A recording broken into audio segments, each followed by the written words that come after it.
What if one quiet morning during breakfast, your whole life shattered?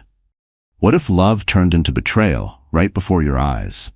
I know you're curious, because who wouldn't be? Stay with me, my friend. This story is going to grab your soul and not let go. The night was still clinging to Manhattan's skyline when Ambrose Blackwell, a man whose very name commanded respect in the cutthroat world of real estate, slipped quietly into his penthouse. The city glittered beneath him, 1,000 lights echoing the glamour of the life he had built. But inside his home, the air was heavy, waiting, still, and colder than he realized. His tuxedo jacket reeked faintly of perfume that wasn't his wife's, and the faint lipstick smudge on his collar told a story he believed he had hidden well. To Ambrose, the night had been a triumph, a gala with investors, a champagne-soaked celebration, and the intoxicating company of his mistress. He thought he was untouchable, a king at the height of his reign. What he did not know was that his empire was about to tremble, not from the stock market, but from the fragile hands of the woman he had once vowed to love.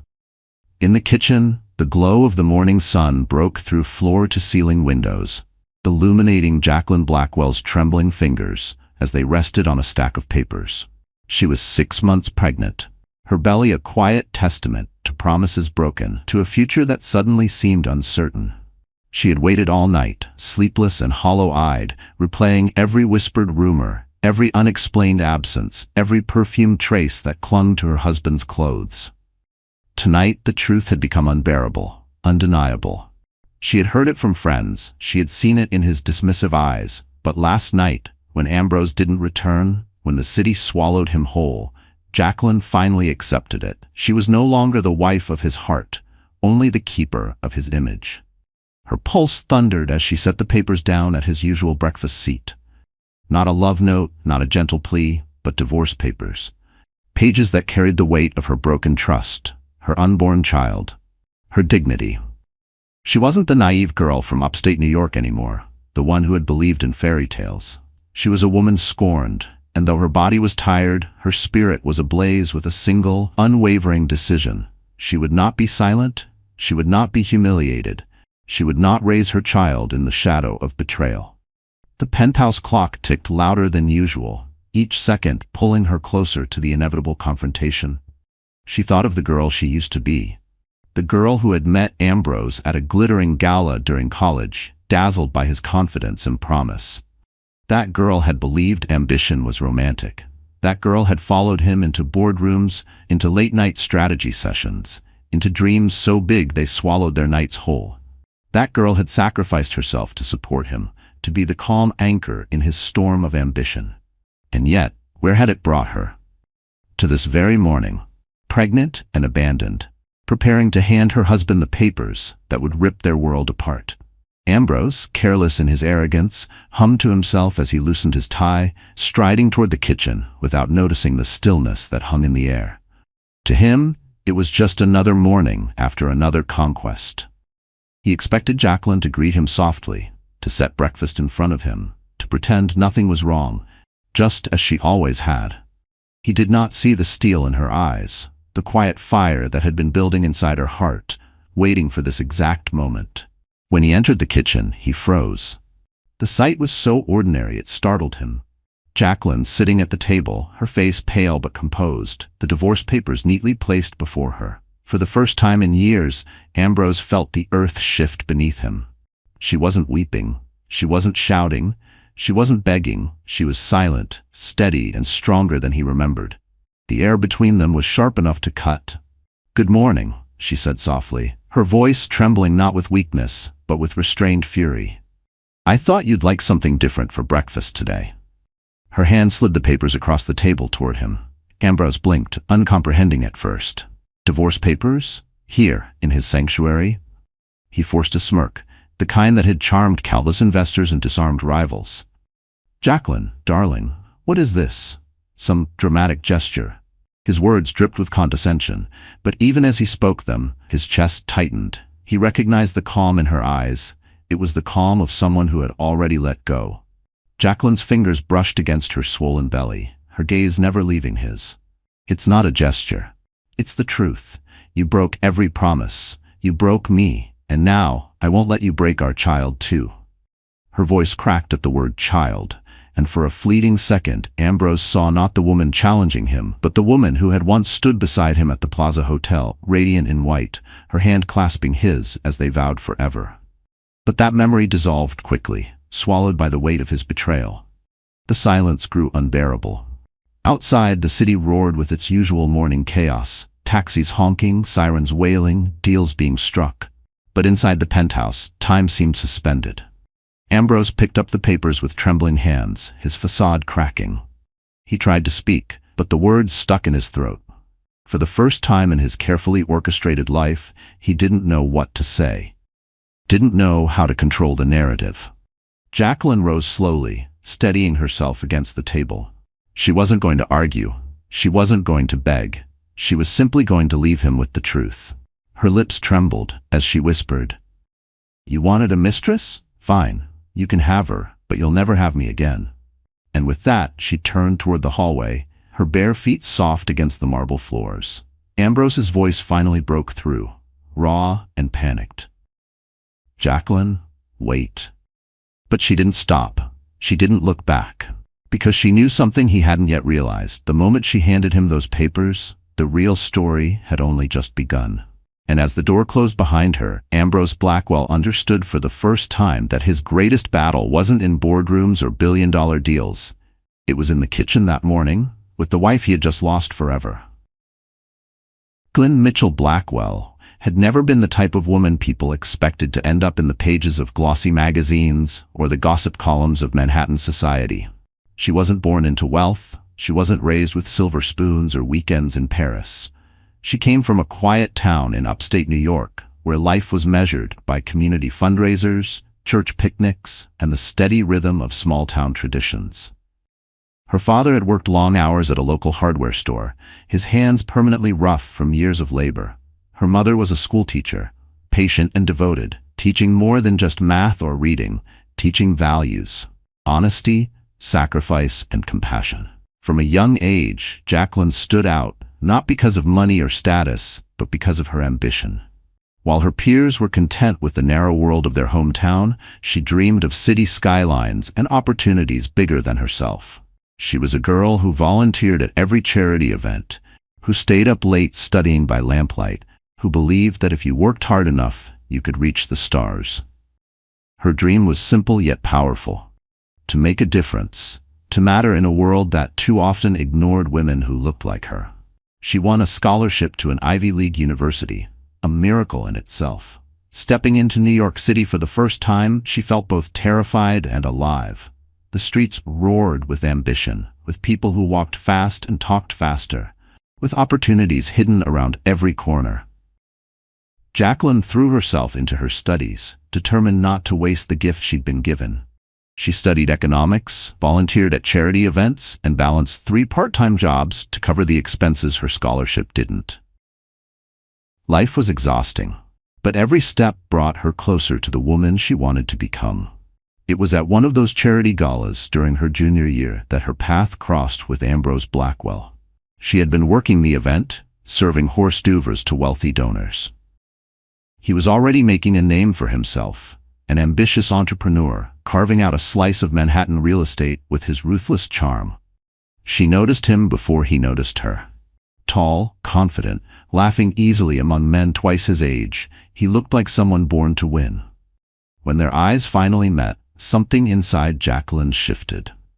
Ambrose introduced himself with the polish of a man who knew his power.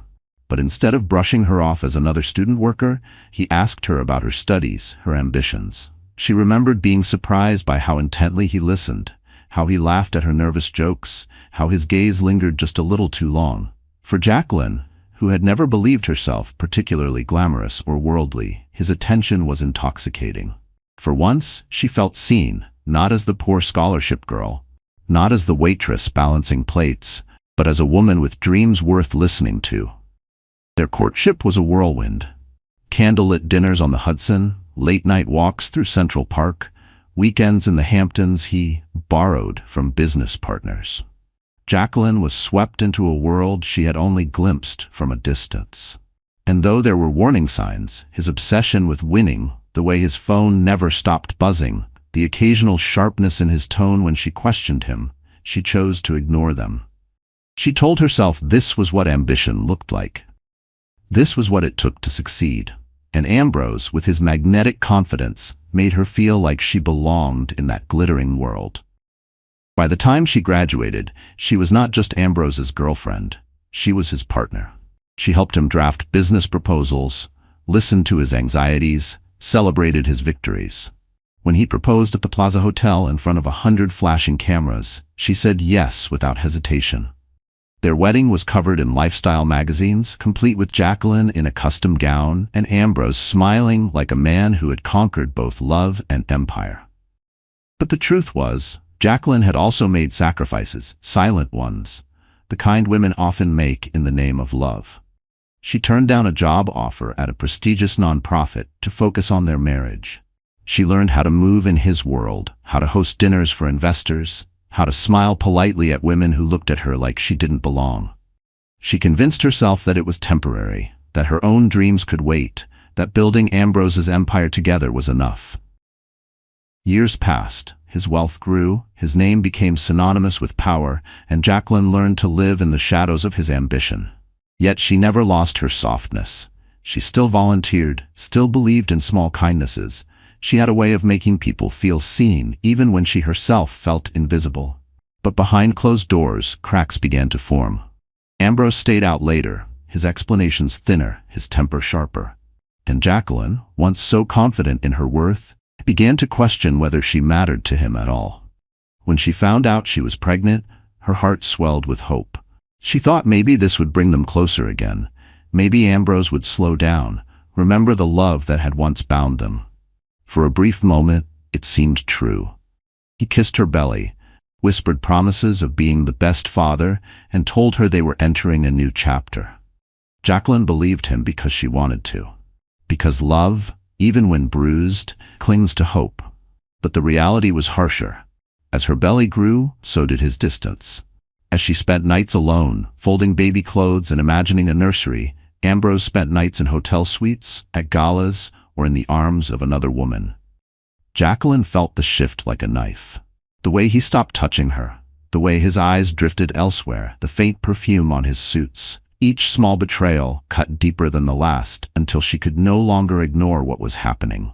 And yet, even in her pain, Jacqueline held on to dignity.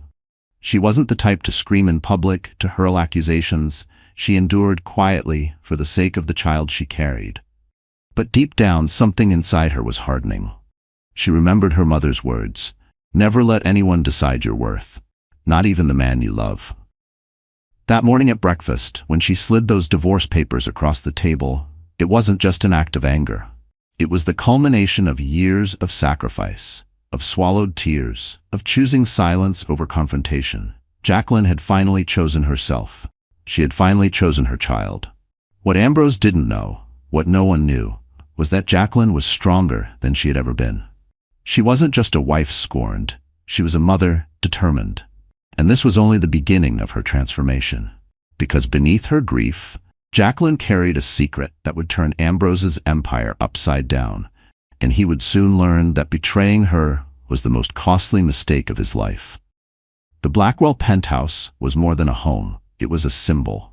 Perched high above Midtown Manhattan, its glass walls opened onto a city that pulsed with relentless ambition. From the living room, you could see the flashing lights of Times Square, the streaming traffic on Fifth Avenue, the glittering Hudson in the distance. Every inch of the space had been designed to impress. Polished marble floors reflected the morning light, chandeliers imported from Italy sparkled like captured stars, and art worth millions hung silently on the walls. To outsiders, this was the dream. The palace of a man who had conquered New York's real estate game. When guests stepped into the Blackwell home, they whispered in awe. They drank champagne from crystal flutes, posed for photographs against the panoramic windows, and left convinced that Ambrose Blackwell and his wife Jacqueline were the very definition of perfection. But perfection was a mask, and Jacqueline knew it better than anyone. For her, the penthouse was a gilded cage. She remembered the first time she moved in after their wedding. She had been dazzled, just like everyone else. She ran her fingers along the velvet drapes, laughed at the absurd size of the walk-in closet, and thought she had finally arrived at the life she had once dreamed about. But as years passed, the sparkle dulled. The silence of the massive rooms became suffocating. The grand dining table, meant for 16, was almost always set for 2, and more often than not, she ate alone. Jacqueline would sit by the window at night, her hand resting on her growing belly, looking down at the city below.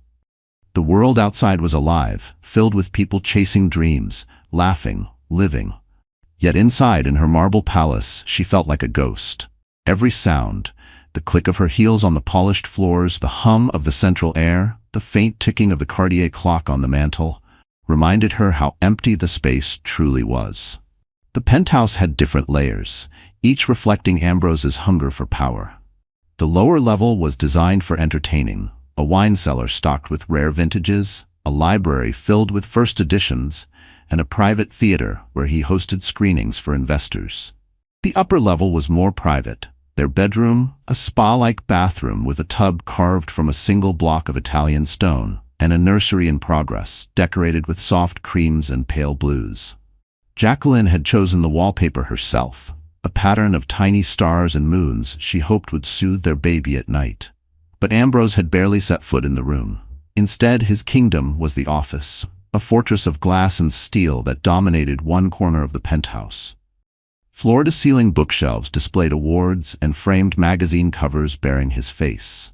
A massive desk, cluttered with contracts and deal memos, faced the window so he could survey the empire he had built. Jacqueline often avoided that room. It wasn't just an office, it was a shrine to his ego, a constant reminder of the man she had married and the man he had become. What haunted Jacqueline most was how this setting reflected her own erasure. The penthouse had no trace of her touch. There were no family photographs on the walls, no silly souvenirs from their vacations, no evidence of the life they had once shared. Even in the bedroom, the decor was stark, minimalist, chosen by Ambrose's designers, not by her. Sometimes she wondered if he had ever truly seen her, or if she had simply been another accessory to his rise. The irony was bitter. The city outside celebrated Ambrose as a man of vision, a builder of dreams. But inside his own home, he had built a prison for his wife. Jacqueline tried to remind herself that this wasn't always the case.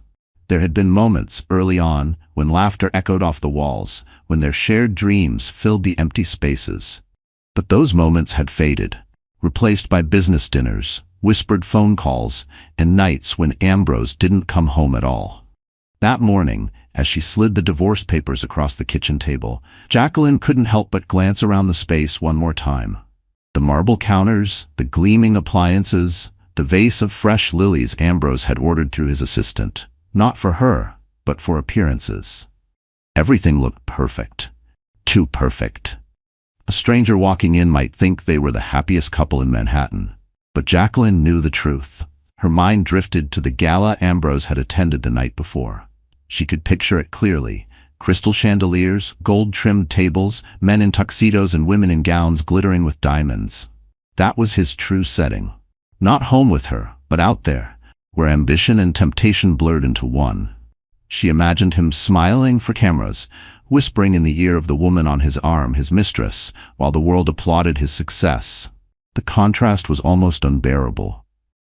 And yet, Jacqueline realized the setting that had once made her feel small could now become her weapon. She understood something Ambrose had forgotten. Appearances could be destroyed as quickly as they were built.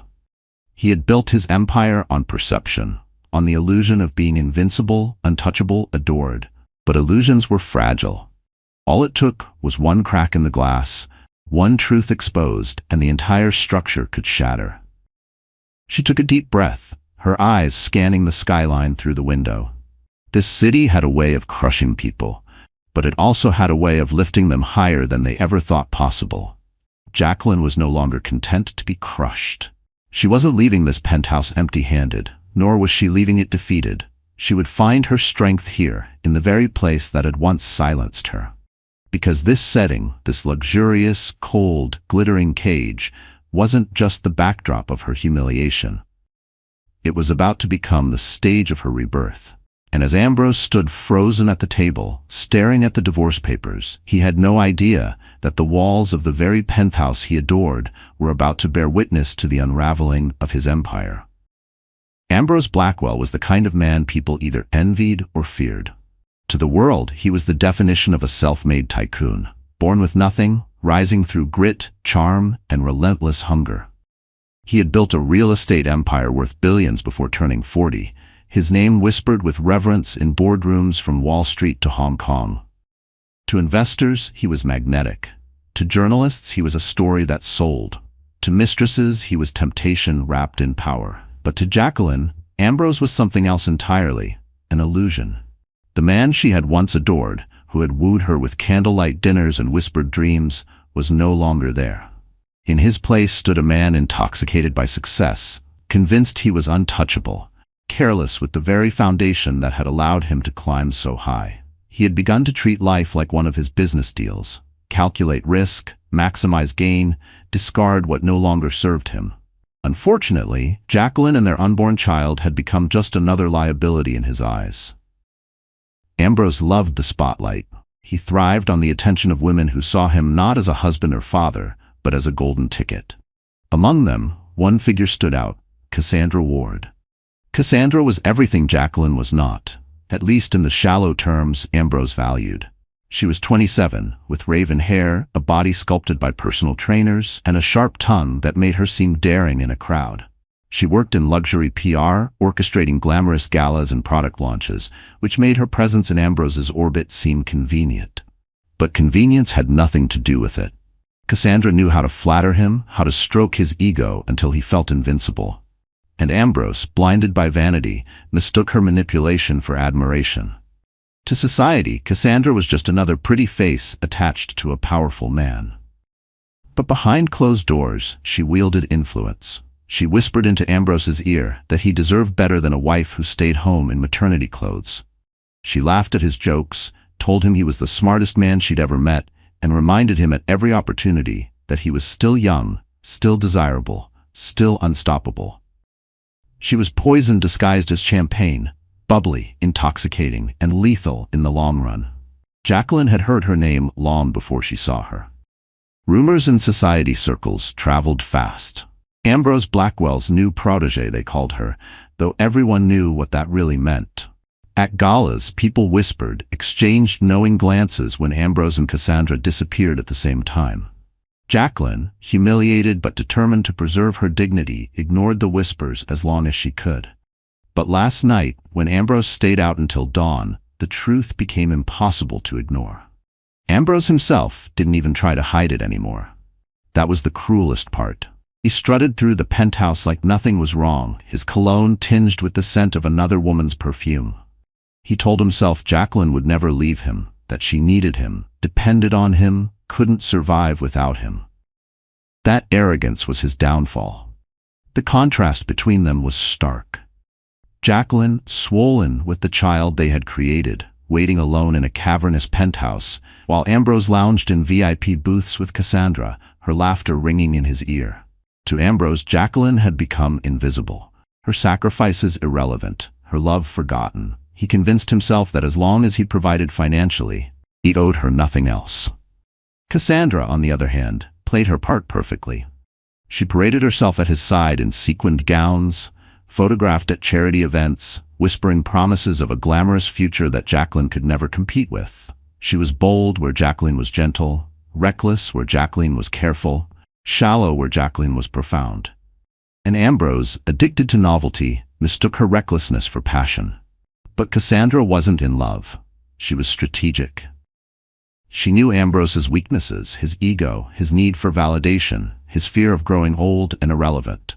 She fed those weaknesses daily, ensuring he stayed hooked. For her, Ambrose was a stepping stone, not a soulmate. A man with connections, wealth, and power, an opportunity wrapped in expensive suits. She never planned to grow old with him. She planned to use him until his shine dulled and then move on to the next glittering prize. Ambrose couldn't see it. He believed he was in control, that he was the hunter, but in truth, he was prey, chasing the illusion of youth, blind to the wife at home, whose quiet strength outshone any mistress's charm. In private, Ambrose began to speak of Jacqueline with contempt. "She's so dull now," he confided to a colleague one night. "All she talks about is the baby, the nursery, the doctor visits. I need excitement. I need to feel alive." His colleague nodded politely, though even he knew Ambrose was playing with fire. Cassandra smiled when she heard such words. Every insult toward Jacqueline cemented her influence. "You deserve someone who matches your energy," she purred. "Someone who understands your lifestyle." And Ambrose, blinded by vanity, believed her. Yet, even as he sank deeper into Cassandra's trap, the foundation beneath him began to crack. What Ambrose didn't realize was that Jacqueline was no longer the silent, passive woman he imagined her to be. With every insult, every absence, every night she spent alone, her resolve hardened. While he was out flaunting his mistress, Jacqueline was preparing her own quiet revenge. The antagonists of this story, Ambrose and Cassandra, believed they were writing the script. They believed Jacqueline was a background character, destined to fade. But what they failed to understand was that the true power often lies in silence. And when silence finally breaks, it does so with the force of an earthquake. Ambrose returned home that morning smug, convinced that the world was still in his palm. Cassandra had kissed him goodbye, promising another secret rendezvous, another night of reckless pleasure.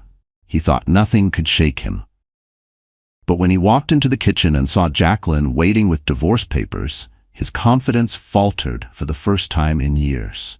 For the first time, Ambrose realized he wasn't the only player in the game, and he had no idea that the woman he underestimated most was about to become the very storm that would bring his empire crashing down. The morning Jacqueline handed Ambrose the divorce papers was only the beginning. Betrayal in private was painful, but betrayal in public was devastating. And for Jacqueline, the moment came faster than she expected. 2 weeks after that fateful breakfast, the Blackwells were scheduled to appear at one of Manhattan's most glamorous events, the Metropolitan Charity Gala. It was an annual tradition, the crown jewel of the city's social calendar, where CEOs, politicians, and celebrities mingled under chandeliers the size of carriages. The Blackwells had been on the guest list for years, always arriving arm in arm, the picture of elegance and power. Jacqueline dreaded it now, but appearances still mattered, and Ambrose insisted they go. He framed it as obligation. "Investors will be there," he told her, adjusting his cufflinks in front of the mirror. "We need to show unity." His voice carried the arrogance of a man who still believed he controlled the narrative. Jacqueline, still reeling from his betrayal but unwilling to give him the satisfaction of retreat, agreed. She would go, not as his accessory, but as his equal. The night of the gala, the grand hall glittered with excess. Gold-trimmed tables overflowed with orchids, waiters carried trays of champagne, and a string quartet played beneath an arch of cascading crystal. Photographers clustered at the entrance, their flashes capturing every arrival. Jacqueline wore a gown of deep emerald silk that hugged her figure, her belly now a soft curve beneath the fabric. She chose it deliberately, a reminder that she carried not just the weight of betrayal, but the promise of new life. Ambrose, in his custom tuxedo, looked every bit the conquering tycoon. To the cameras, he smiled broadly, holding Jacqueline's arm, whispering staged compliments. For a fleeting moment, Jacqueline thought perhaps he understood the importance of keeping up appearances. But the illusion shattered the moment they stepped inside. Cassandra was there. She stood near the silent auction tables, draped in scarlet sequins, her lips curved in a smile that was anything but innocent. Conversations faltered as people noticed. Whispers rippled through the crowd. Everyone knew who she was. Everyone had heard the rumors. But seeing her there, bold as daylight, was something else entirely. Jacqueline's stomach tightened, but she held her head high. She had endured enough humiliation in private. Tonight, she would not falter. Ambrose, however, seemed unfazed. He greeted acquaintances, laughed too loudly, and glanced toward Cassandra with the arrogance of a man who thought no one could touch him. The betrayal reached its peak during the auction itself. Ambrose, standing before donors and investors, announced a new real estate project. Cameras flashed, applause filled the air, and then, without hesitation, he invited Cassandra onto the stage. "Ladies and gentlemen," Ambrose declared, his hand resting lightly on her back, "meet the brilliant woman helping shape this project, Cassandra Ward. Gasps erupted. Investors exchanged uneasy glances. The mistress wasn't just in the room. She was on stage, introduced by Ambrose himself. And Jacqueline, pregnant and dignified, sat in the front row, her face illuminated by the same lights that glorified her husband's betrayal. The cruelty of it stole her breath. For years, she had been the one supporting him behind the scenes, drafting speeches, soothing his nerves, smiling at events while hiding her loneliness. And now, in front of Manhattan's elite, he discarded her for another woman, as though she were irrelevant. She felt the burn of humiliation as eyes turned toward her, some filled with pity, others with judgment. A society matron whispered too loudly, "Poor Jacqueline." A younger woman smirked. He finally upgraded. But Jacqueline refused to crumble. She clasped her clutch tighter, lifted her chin, and forced her tears back. If Ambrose thought this moment would break her, he was wrong. When the presentation ended, applause scattered uncertainly. Cassandra basked in the attention, her hand lingering on Ambrose's arm. He grinned, convinced he had made a statement of power, but in reality, he had made a spectacle of disgrace. As the night unfolded, the whispers grew. "Did you see? His wife is right there. How shameless." The very people Ambrose sought to impress now looked at him with unease, and Jacqueline, silent but steady, became the figure everyone couldn't stop glancing at. There was strength in her stillness, dignity in her composure. She was not the one embarrassed, he was. Later, as guests mingled near the champagne fountain, Jacqueline excused herself from the table. She walked gracefully through the crowd, her gown brushing against polished marble floors. Heads turned as she passed, her presence commanding in a way Ambrose could never manufacture. She reached the exit doors and paused, looking back one last time. Ambrose caught her eye, a flicker of unease crossing his smug expression. For the first time, doubt crept in. Perhaps he realized then that Jacqueline's silence was not submission. It was strategy. Jacqueline left the gala without a word, stepping into the cool night air. The city buzzed around her, indifferent to her pain, yet strangely liberating. For the first time in months, she felt in control. Betrayal had humiliated her in public, but it had also freed her. She no longer had to pretend. The cameras outside caught her exit, pregnant, poised, and alone. By morning, the tabloids would feast on the scandal. But instead of pity, Jacqueline would find something else: sympathy, support, and a platform she never expected. Because sometimes the very stage meant to humiliate becomes the stage where a woman rises. And as Jacqueline disappeared into the Manhattan night, Ambrose had no idea that the headlines awaiting him would mark the beginning of his downfall. When Jacqueline stepped into her car after the gala, her hands shook so violently that she dropped her clutch onto the floorboard. The emerald silk of her gown shimmered under the city lights, but inside she felt stripped bare. Humiliation clung to her like a second skin. All those people, the whispers, the cameras, it replayed in her mind like a cruel film she couldn't stop. She pressed her palms against her belly, whispering an apology to the life inside her. "I'm so sorry, little one," she murmured. "You don't deserve this." The driver asked softly if she wanted to go home. She shook her head. Home. That penthouse wasn't home anymore. It was a prison filled with memories of laughter that had curdled into lies. "Just drive," she whispered. And so they drove, weaving through the sleepless city, while Jacqueline tried to steady her breathing. She finally returned to the penthouse near midnight, though every bone in her body screamed against it. As soon as she stepped inside, the silence crashed down.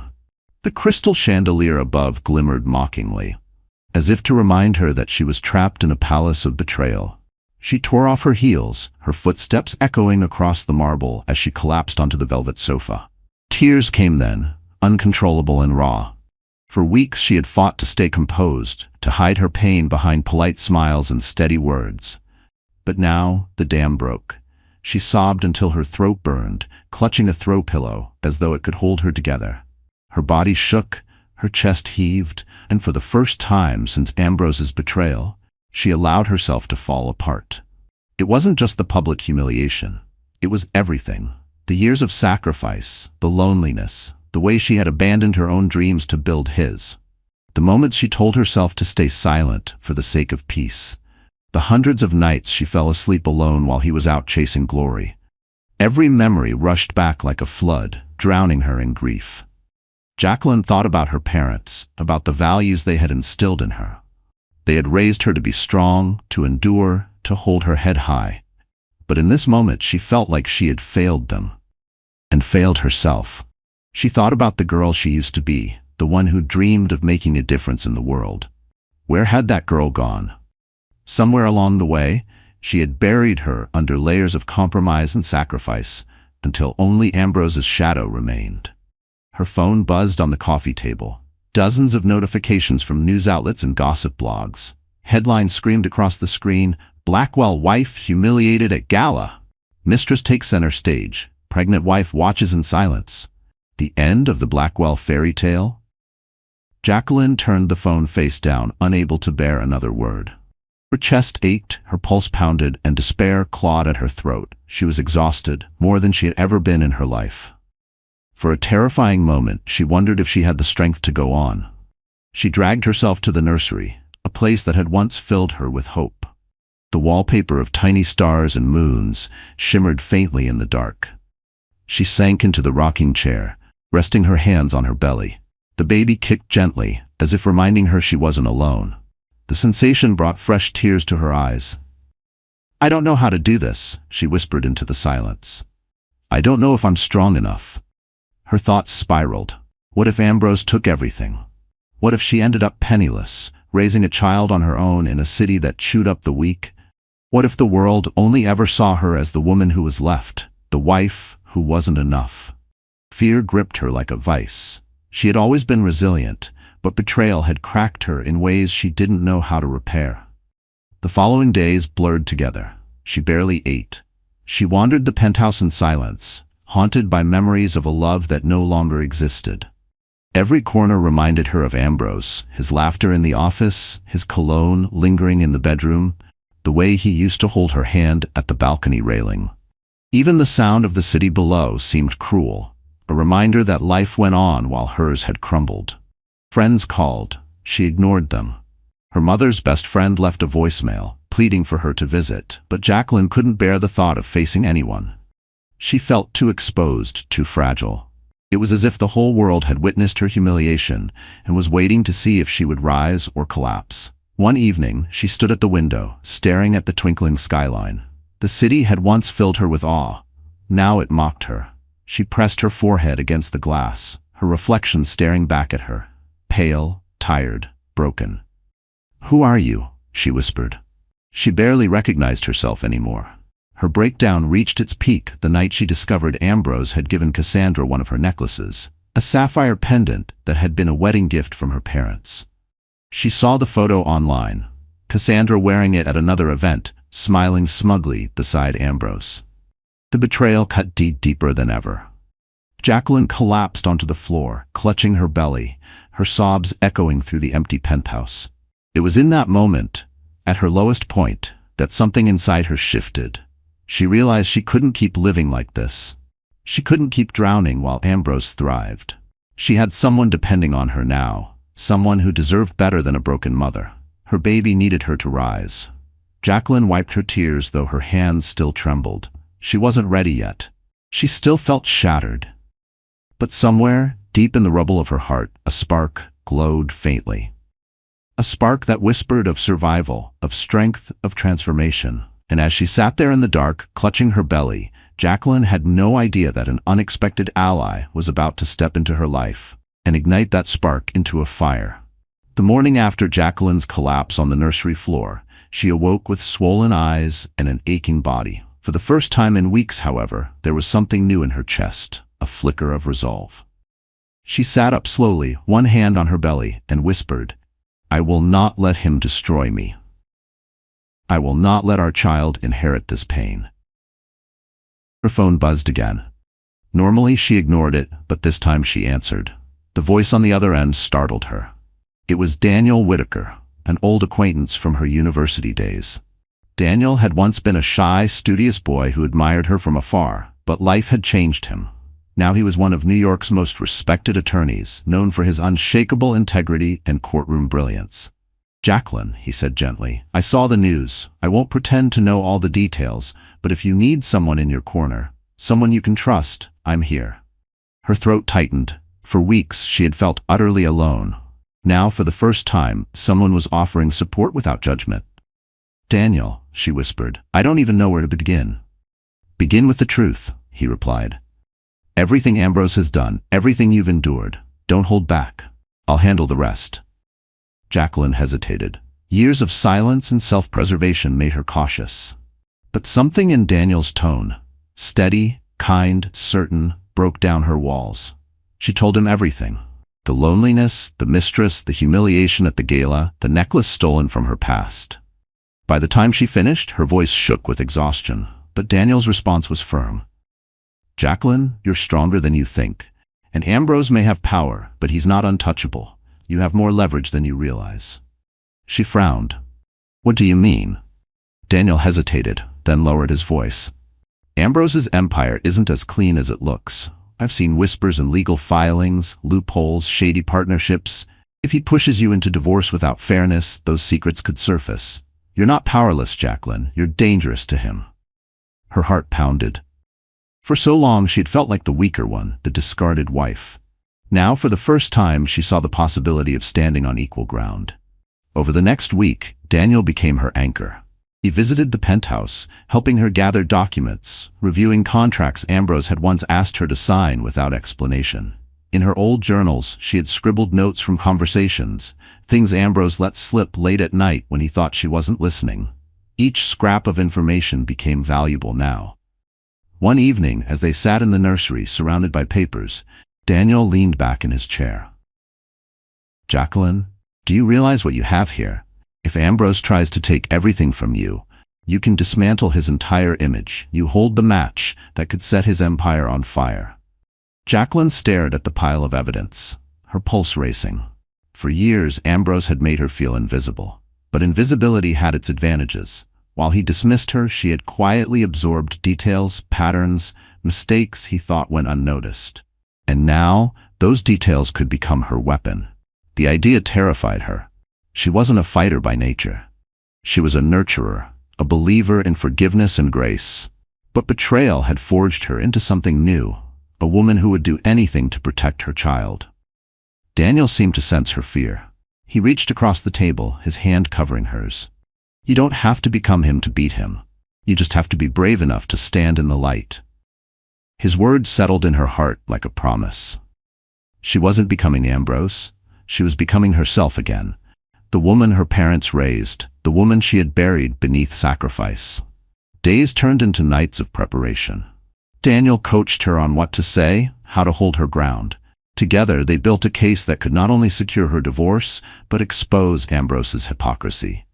Jacqueline began to change. She carried herself differently, her shoulders straighter, her gaze sharper. The woman who had crumbled on the nursery floor was gone.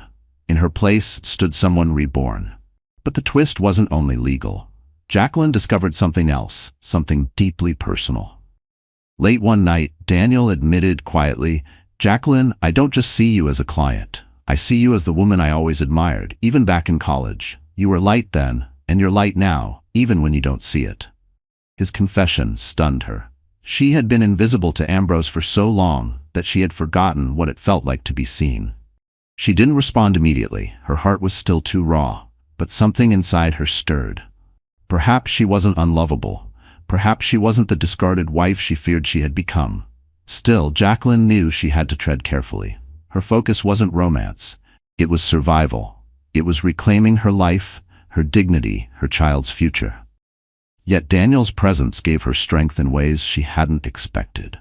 He reminded her of the girl she used to be, the one who dreamed of making a difference, the one who believed she was worthy of love and respect. The more Ambrose flaunted his affair, the more determined Jacqueline became.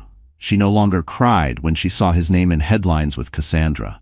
Instead, she saw them for what they were: distractions, smoke and mirrors. Soon, the world would see the truth.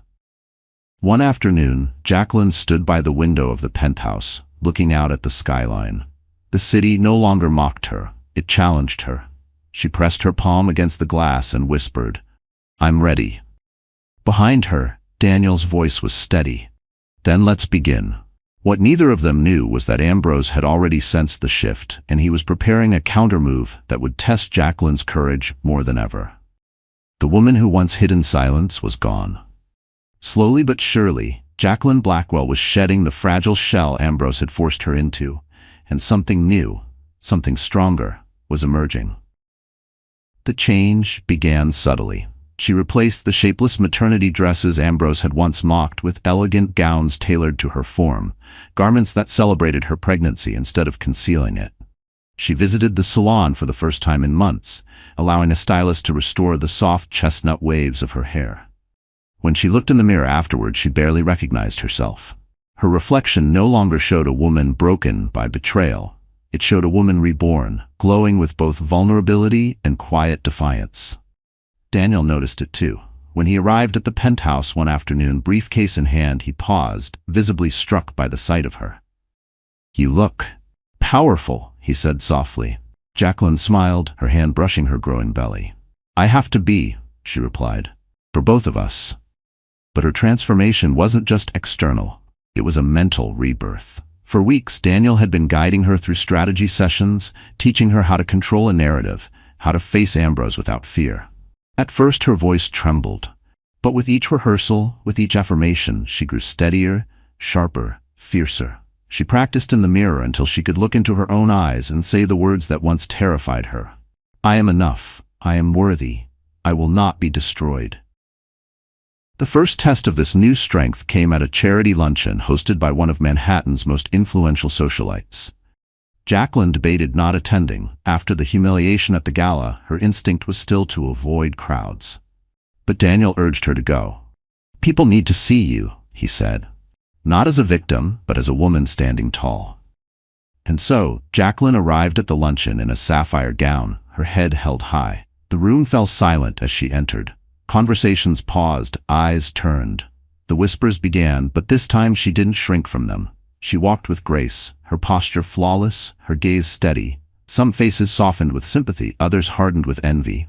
But all of them watched her, riveted. When approached by reporters, Jacqueline did not flinch. "Mrs. Blackwell, how are you handling the rumors about your husband?" one asked. She smiled faintly, her voice calm. "I don't respond to rumors," she said. "I focus on truth, and the truth always comes to light."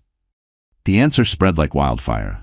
Within hours, it was quoted across tabloids and blogs. For the first time since her public humiliation, Jacqueline wasn't painted as the broken wife. She was painted as dignified, composed, and unshakable. Ambrose, of course, noticed.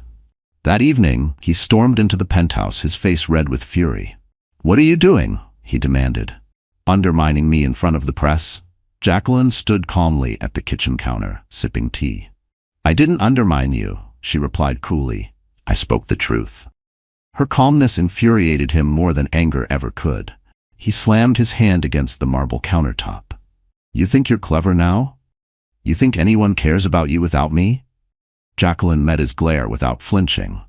"They don't care about me because of you, Ambrose. They care because they see strength, something you've forgotten how to have."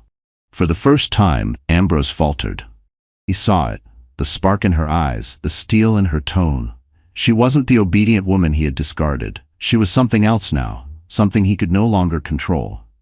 Jacqueline's transformation extended beyond society events and confrontations. She began volunteering again, reconnecting with her roots. She visited women's shelters, donating resources quietly, listening to stories of survival that mirrored her own. Each conversation reminded her she wasn't alone, that countless women had endured betrayal and rebuilt their lives. Their strength fueled hers, their resilience mirrored her own journey. The press took notice. Headlines shifted. Jacqueline Blackwell rises from scandal with grace. Betrayed but unbroken, Blackwell wife leads with dignity. A new symbol of strength in New York society. Ambrose seethed. He had spent years crafting his image as the invincible mogul, and now his wife, pregnant, betrayed, and radiant, was stealing the spotlight. Cassandra urged him to tighten control. "You can't let her outshine you," she hissed. "People need to know who the real power is." But Ambrose was beginning to realize power was slipping through his fingers, no matter how tightly he clutched. Meanwhile, Jacqueline's confidence bloomed in unexpected ways. She began speaking with investors Ambrose had neglected, listening to their frustrations, offering empathy where he offered arrogance. Many were shocked at her insight, her ability to recall details from conversations years past. She was no longer the silent wife in the background, she was becoming a player in her own right. Daniel watched with pride. "You don't even realize it, do you?" he said one evening as they reviewed documents. "You're not just surviving, Jacqueline, you're leading." Jacqueline looked at him, her expression thoughtful. "I don't want to lead his world," she admitted. "I want to build mine." That statement marked the turning point. Jacqueline began sketching ideas for her own foundation, one dedicated to women and children navigating betrayal and rebuilding. It wasn't about revenge anymore. It was about transformation. She wanted her pain to become purpose, her scars to become strength for others. But even as she rose, she knew the storm wasn't over. Ambrose wasn't the type of man to accept defeat quietly, and Cassandra, with her hunger for status, wouldn't go down without a fight. The battlefield was shifting, but the war was far from done. Still, for the first time in months, Jacqueline felt the fire of possibility. She wasn't merely reacting to betrayal anymore. She was rewriting the script. The woman who once crumbled in silence was gone. In her place stood a mother, a fighter, a survivor who had discovered her voice. And as Jacqueline prepared to step into her new role, she had no idea that her greatest chance for revenge and her greatest test of strength would come on the very stage Ambrose once used to humiliate her. The night of reckoning came in the same way humiliation had come to Jacqueline. Under the glow of chandeliers, in front of flashing cameras, with all of Manhattan society watching. It was the Blackwell Foundation Gala, an event Ambrose himself had created years earlier to solidify his image as a philanthropist. Ironically, this time, it would become the very stage that undid him. Jacqueline had debated whether she was ready. Could she really face him, face Cassandra, face the same crowd that once pitied her?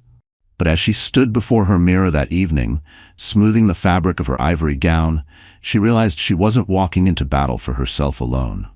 She was walking in for every woman who had ever been silenced, discarded, or humiliated. For her child. For her future. Daniel met her in the lobby, his expression softening when he saw her. "You're radiant," he said. She gave a small smile, steadying her breath. "Tonight," she whispered, "I stopped being his shadow." The gala pulsed with extravagance. Violins swelled, champagne flowed, diamonds glittered beneath the chandeliers. Ambrose was already there, Cassandra at his side in a gown of blood-red silk. They posed for photographs, smiling as if they owned the night. Ambrose's arrogance was unshaken. He believed the narrative was still his to control. But when Jacqueline entered, the entire room shifted. Conversations faltered, cameras swung toward her, and silence fell like a wave. She glided in, radiant and poised, her hand resting on her belly. Gasps filled the hall. This was no broken wife. This was a woman transformed. Ambrose's smile froze. Cassandra's lips curled in a smirk, but her eyes betrayed unease. Jacqueline didn't acknowledge them. She walked straight past, commanding the attention of the crowd with grace alone. Daniel guided her toward the stage, where she was scheduled to give a speech Ambrose had arrogantly assumed would be routine, ceremonial. But Jacqueline had rewritten it. When she took the podium, the audience leaned forward. Her voice was clear, strong, carrying across the glittering room. "Good evening," she began. "Tonight, we gather for the Blackwell Foundation Gala, a tradition meant to honor compassion, dignity, and truth. But tonight, I will not deliver the speech my husband expected. Tonight, I will speak my truth." A ripple moved through the audience. Ambrose shifted in his seat, his jaw tightening. Cassandra's nails dug into his arm. Jacqueline continued. "Many of you know me as Ambrose Blackwell's wife. For years, that was my role, standing silently at his side, smiling for photographs, hosting dinners, raising our home. But behind the glitter, behind the polished marble walls of our penthouse, there was another story. A story of betrayal, of humiliation, of sacrifice unseen." Gasps echoed. Cameras flashed. Ambrose shot to his feet, hissing, "Jacqueline, enough!" But she raised her hand, her eyes locking on his with a calm that silenced him more effectively than shouting ever could. She turned back to the audience.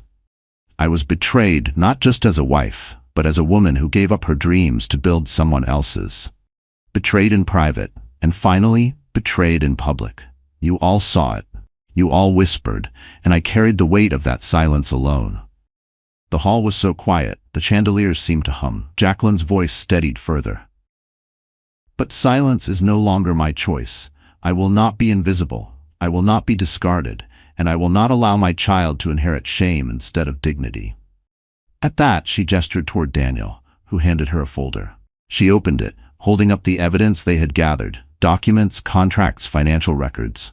For too long, this empire has been built on illusion. But illusions crack, and tonight, I choose truth. The screens behind her lit up with projections. Contracts showing Ambrose's unethical dealings, images of Cassandra flaunting stolen jewelry, timelines that aligned his absences with fraudulent business trips. The crowd gasped louder with every slide.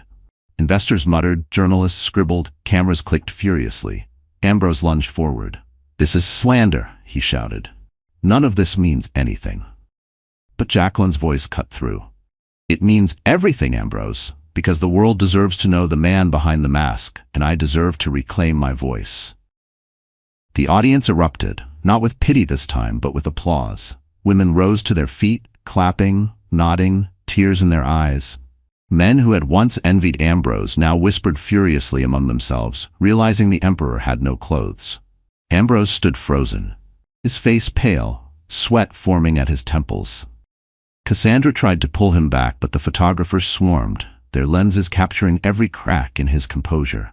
The empire he had spent years constructing was unraveling, thread by thread, under the weight of his wife's truth. Jacqueline stepped down from the podium, the applause still echoing. Daniel took her hand, steadying her as she walked past Ambrose. She paused in front of him, her eyes steady, her voice low but firm. "You thought I was weak. You thought I would disappear. But you forgot, Ambrose. Women like me don't vanish. We rise." And with that she walked away, leaving him standing in ruins before the entire city. But as the applause thundered, Jacqueline knew the war wasn't over. Exposing him publicly was only the beginning. The real battle, the one for her child's future, her independence, and her own soul, was still ahead. And in the shadows of the gala, Cassandra was already plotting her next move, one that could put everything Jacqueline had built at risk. The aftermath of the gala spread like wildfire. By dawn, newspapers across the country blazed with headlines: "Blackwell Empire shaken by wife's revelation." Jacqueline Blackwell exposes husband's betrayal in front of elite.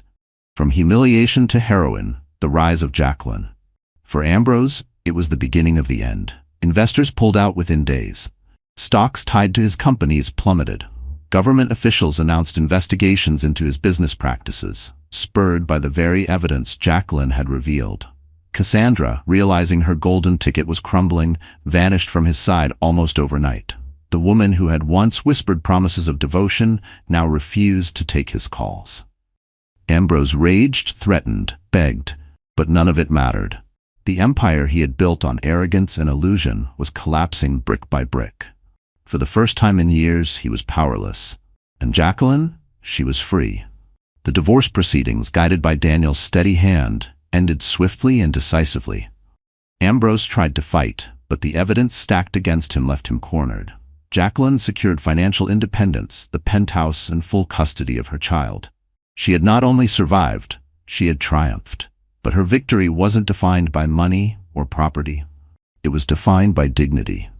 For the first time in years, she walked through the marble halls of her home without feeling like a prisoner. The space that once mocked her now felt like hers. The silence was no longer suffocating. It was peaceful. As the weeks passed, Jacqueline poured her energy into building the foundation she had once dreamed of. The Rising Light Foundation opened its doors, offering resources, counseling, and shelter to women facing betrayal, abandonment, and abuse. She spoke at events not as Ambrose's wife, but as Jacqueline Blackwell, a woman who had endured, fought, and risen. Her story resonated. Letters poured in from women across the country. Some wrote of their own heartbreaks. Others simply thanked her for reminding them they weren't alone. Each letter strengthened her resolve, proving that her pain had not been wasted. One spring afternoon, Jacqueline stood on a small stage at the foundation's opening ceremony. She wore a simple white dress, her baby bump now round and proud. The room was filled with supporters, survivors, and journalists. Daniel stood at the back, watching quietly, his gaze filled with pride. Jacqueline's voice was steady as she spoke. When my world fell apart, I thought I was finished.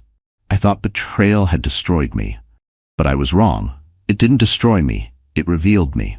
And I want every woman in this room, every woman who has ever been told she is not enough, to hear me clearly. You are not defined by someone else's betrayal. You are defined by your strength, your resilience, and your choice to rise. Applause filled the room. Tears shimmered in the eyes of strangers. And Jacqueline knew in that moment she had found her true purpose. 2 months later, she gave birth to a healthy baby boy. She named him Gabriel, after her grandfather, a man who had taught her the value of honor and courage. Holding him in her arms, she felt a peace she had long forgotten. His tiny fingers curled around hers, anchoring her to a future filled with hope. Daniel was there at the hospital, waiting in the hallway with flowers. He didn't push, didn't demand. He simply stood by her side, a quiet constant in the storm. Over time their bond deepened, not as a fairy tale rebound, but as something real, steady, and built on trust. He never tried to replace what she had lost. Instead, he helped her rediscover what she had always deserved. Ambrose, meanwhile, faded from the headlines. His empire crumbled under lawsuits and investigations. The man who once believed himself untouchable was reduced to whispers of pity. Jacqueline never spoke ill of him publicly. She didn't need to. His downfall was his own doing. Her silence toward him was not weakness, but closure. Years later, when Gabriel was old enough to ask about his father, Jacqueline answered with honesty, but without bitterness. "Your father made mistakes," she said softly, "but those mistakes don't define you. You are your own person, and you will grow with love, not lies." The transformation of Jacqueline Blackwell became more than just a story. It became a symbol. A symbol that betrayal does not end a woman's life, that silence does not mean weakness, that dignity can be reclaimed even after public humiliation. And as she stood one evening on her balcony, the skyline glittering before her, Gabriel asleep inside, she allowed herself a smile. The city that once mocked her now felt like a companion, pulsing with the same resilience she had discovered in herself. She whispered into the night, a promise for her child, for herself, and for every woman still struggling in the shadows. "I am not broken. I am not forgotten. I am free." And with that, Jacqueline Blackwell stepped fully into her new life, not as a victim of betrayal, not as the shadow of a powerful man, but as the heroine of her own story. All right, my wonderful friends, so the story has come to an end. You're still here with me, aren't you? If you stayed all the way to this moment, then something in Jacqueline's journey must have touched your heart too. Maybe it's the reminder that no matter how deep the betrayal, healing is possible. The Stoics used to say, "We suffer more in imagination than in reality." And Jacqueline proved that by rising above humiliation and choosing strength over despair. Her fall did not define her. Her rise did. And that's the lesson for us. Your pain can become your power, and your scars can be the map to someone else's survival. Cheating millionaire with mistress sees pregnant wife, preparing for their baby, realizes too late. Andrew Harrington was the kind of man who seemed to have it all: success, wealth, and the adoration of the business world. He was living the high life in a Manhattan penthouse, throwing lavish parties and indulging in the most exclusive experiences. Money could buy. But behind the polished facade, Andrew's personal life was in shambles. His once devoted wife, Sarah, had finally walked away, pregnant and broken-hearted after discovering his infidelity. Now, with the child's due date approaching, Andrew stumbles upon Sarah's quiet preparations and realizes, in a brutal moment of clarity, just how much he has truly lost. He's about to learn that not all fortunes can be bought back. Andrew Harrington was born into a world of privilege. His father, James Harrington, was a real estate mogul who owned prime properties up and down the East Coast, while his mother, Margaret, graced society columns with her lavish charity galas. Andrew was given every advantage money could buy: elite private schools, personal tutors, tennis lessons at exclusive country clubs, and summers abroad. Even as a child, he was often reminded that the Harrington name carried weight like no other, that he was expected to shine in every room he entered. From an early age, Andrew learned to charm his way through life. He knew exactly when to flash a confident smile or deliver a polished compliment. Yet beneath the veneer, he craved a sense of individuality that was overshadowed by his family's prominence. For years, he simply enjoyed the fruits of his parents' wealth and clout, drifting through life with the casual entitlement of someone who believed everything would always be handed to him. It wasn't until he met Sarah Bennett that he realized the emptiness of that approach. Sarah came from a hard-working family in Queens, the daughter of Robert Bennett, a taxi driver, and Linda Bennett, a house cleaner. From a young age, she witnessed her parents' sacrifices just to keep a modest roof over their heads. She grew up determined to carve a better future for herself and for them through relentless focus on education and personal integrity. When she finally crossed paths with Andrew during a community outreach program in college, their worlds, so starkly different, collided in ways neither could have predicted. Sarah Bennett had always been driven. Her father's grueling hours behind the wheel of a taxi and her mother's back-breaking cleaning jobs instilled in her a fiery resolve. She was determined to make something of herself, to repay her parents' efforts with a life they could be proud of. Despite financial obstacles, Sarah thrived academically, earning scholarships that brought her into elite educational circles typically reserved for the wealthy. Yet Sarah's ambition was paired with a kindness that drew people in. Whether she was tutoring struggling classmates or organizing food drives for underprivileged communities, she believed in the power of empathy. Her path intersected with Andrew Harrington's at a university initiative matching business students with community leaders to develop philanthropic strategies. She initially dismissed Andrew as just another privileged heir ticking a box on his resume, but as she spent time with him, she noticed a glimmer of sincerity behind his polished exterior, a longing to break free from the golden cage of expectation. Andrew, for his part, found Sarah's intelligence and compassion irresistible. She asked incisive questions about his life and ambitions, looking beyond his last name. For once, Andrew felt seen for who he was rather than what he represented.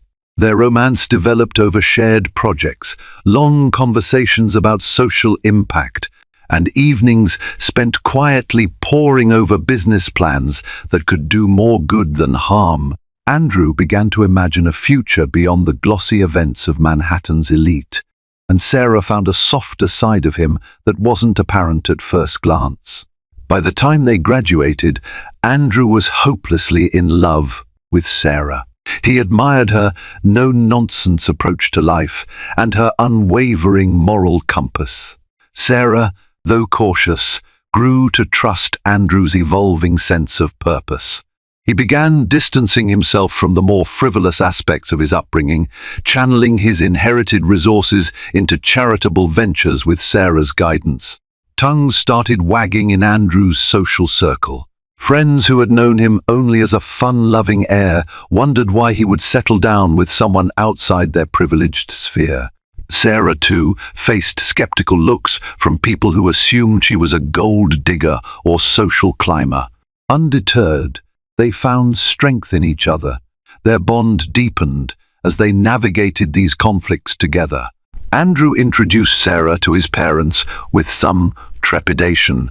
Margaret Harrington was polite but distant, treating Sarah like a guest to be vetted. James Harrington, known for his pragmatic approach, sized her up as well, trying to figure out if she would help Andrew flourish or become a liability. At an opulent charity gala, where Sarah felt out of place among the glittering gowns and priceless diamonds, She found herself stepping in to help serve drinks when the staff was short-handed and conversing warmly with guests who seemed overshadowed by the evening's grandeur. Margaret watched with silent intrigue, beginning to realize that Sarah might actually belong by Andrew's side. Later that night, under the estate's lush garden lights, Andrew presented Sarah with a small velvet box. She gasped, tears welling up as he knelt and asked her to be his wife. Despite the social hurdles, despite the endless whispers, they were certain that nothing could come between the love they shared. Their wedding took place at the Harrington family estate, perched gracefully above the Hudson River. The ceremony was an unusual blend of extravagance and intimacy. A world-renowned string quartet played for the select group of high-profile guests, yet the vows were so deeply personal that it felt as if Andrew and Sarah were alone under the altar's floral canopy. A local pastor from Sarah's childhood officiated, weaving a poignant message about unity across different walks of life. For the first year, their marriage felt like a fairy tale. Andrew launched Harrington Ventures, a boutique investment firm dedicated to socially responsible portfolios, a concept he had long discussed with Sarah. While Andrew dealt with the business side, Sarah threw her energy into charitable work, leveraging her business acumen to help smaller, non-profits thrive. They appeared in glossy magazines, touted as the new power couple who blended wealth with genuine goodwill. Behind closed doors, however, pressures loomed. Harrington Ventures grew at a breathtaking pace, attracting an elite clientele with complex, demanding interests. Andrew found himself juggling nightly networking events and jet-setting to international conferences. Sarah, equally busy but differently so, dedicated her days to philanthropic boards and community outreach. The couple's once intimate evenings transformed into phone calls from distant cities or dinners where Andrew's phone buzzed incessantly with client demands. Though they tried to preserve their bond, Sarah sensed Andrew slipping into the very world he had once shunned. He assured her it was all for their shared future, that once the firm stabilized, he would slow down. She wanted to believe him. Little did they know that seeds of discord had already been planted, waiting to unravel the life they had built. Late-night office meetings, exclusive club appearances, and endless schmoozing became part of Andrew's daily routine. Although he insisted it was necessary to keep the business afloat, Sarah worried about the gradual changes she saw. Andrew's moral resolve seemed to erode as he catered to high-flying clients interested only in maximizing returns. Social responsibility took a backseat to the allure of massive profits. Old friends of Andrew's noted that he no longer spoke about community development or philanthropic impact in the same passionate way he once did. When Sarah voiced her concerns, Andrew brushed them off with promises that once the deals were done, they would refocus on their original mission. In truth, a chasm was forming between them, fueled by his growing taste for luxury and her unwavering commitment to meaningful change. During a high-end charity function, Andrew was introduced to Victoria Ellis, a striking socialite and the daughter of an oil magnate. She was used to the same circles Andrew inhabited: private clubs, exclusive events, and global business summits.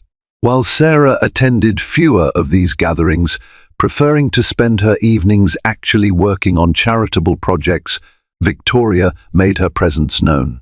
She laughed easily at Andrew's anecdotes, leaned in too close during hushed conversations, and exuded a magnetic blend of sophistication and ambition. Andrew told himself it was purely professional. Victoria's family had connections that could open doors to lucrative overseas ventures. But as the weeks passed, business dinners with Victoria bled into late-night drinks. Andrew felt a pang of guilt each time he glanced at his wedding ring, yet he rationalized it as networking. He refused to acknowledge the emotional line he was crossing, even as he slid further away from the vows he once held dear. Sarah grew increasingly uneasy. She might not have known the details, but the signs were there. Andrew returning home in the early hours of the morning, half-explained outings, the faint trace of unfamiliar perfume on his suit collar. Whenever she confronted him, he turned the tables, accusing her of paranoia and undermining his hard work. The tension in their penthouse grew so thick that even the staff tiptoed around, sensing the frayed edges of their relationship. In her confusion, Sarah recalled the man Andrew used to be, the one who left fancy galas early to volunteer at community centers, the one who made her laugh with silly jokes in the middle of important meetings. She refused to believe he was gone entirely. And so she tried to hold on, hoping that, with enough patience, the Andrew she loved would come back. But Andrew only sunk deeper into the world. Victoria represented a swirl of champagne toasts, whispered power plays, and a promise of limitless opportunities. Late one evening, Sarah decided to surprise him at his office in hopes of rekindling a spark. It was there, through a frosted glass door, that she saw him leaning in far too close to Victoria, their silhouettes betraying an intimacy Sarah had tried so hard not to believe. A rush of pain and betrayal seized her. She left without saying a word, tears streaming down her face. That night, she confronted Andrew with her suspicions. His attempts at denial fell apart under the weight of her evidence, the glimpses, the whispered rumors, the heartbreak she could no longer ignore.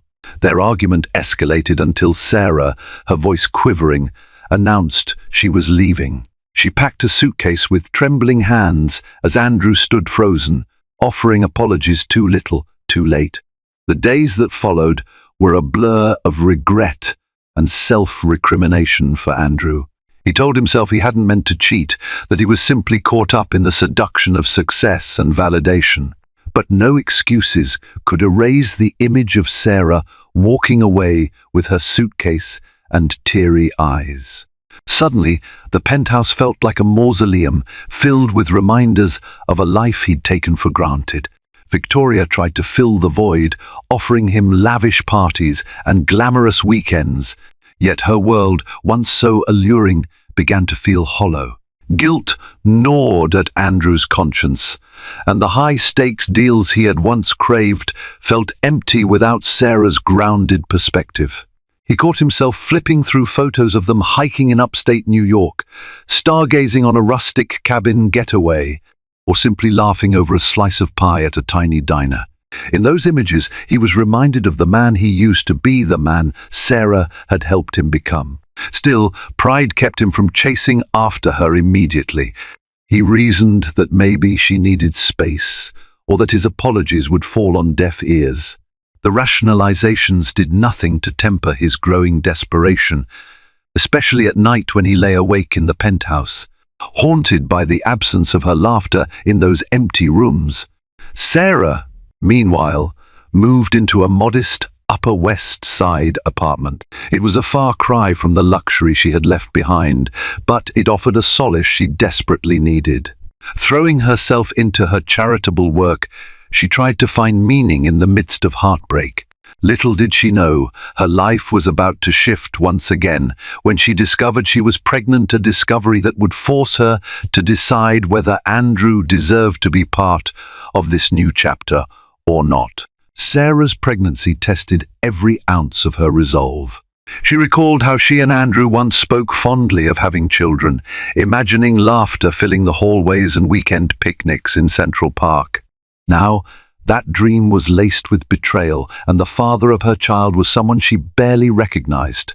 For a time, she kept the pregnancy a secret, confiding only in her closest friend, Monica Price, who had grown up with her in Queens. Monica offered unwavering support, driving Sarah to prenatal appointments and helping her cope with the emotional roller coaster of potential single motherhood.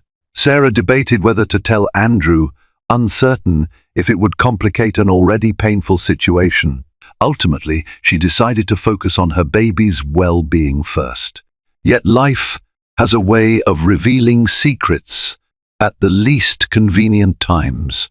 A casual acquaintance of Andrew's who worked at the same hospital spotted Sarah in the obstetrics department. Within days, the news reached Andrew.